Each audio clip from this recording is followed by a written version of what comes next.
అసలేం గుర్తుకు రాకుండా అన్ని అణిచివేయడం, అవమానాలను దాచిపెడితే అది దమనము.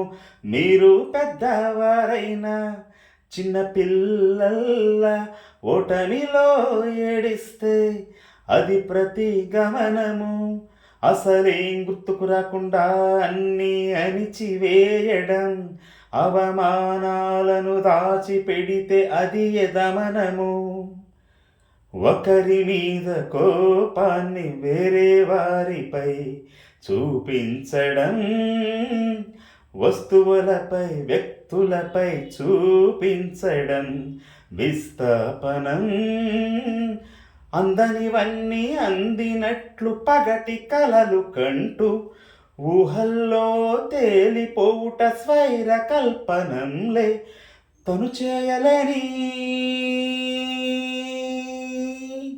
కార్యాలను తనవారు చేసి చూపిస్తే తానే సాధించాలనుకుంటే తాదాత్మీకరణం.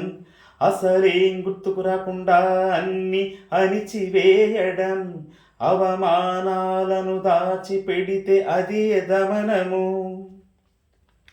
ముందు ఎంచుకున్న రంగమందు విఫలమై గుర్తింపుకై వేరే రంగమందు గెలిచి చూపించడం పరిహారము.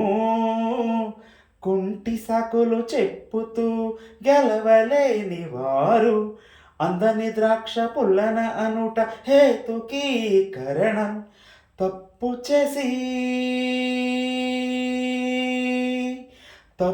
చేసి ఇతరులపై మోపేవారు ఆడలేక మధ్యలో ఓడి ప్రక్షేపణం.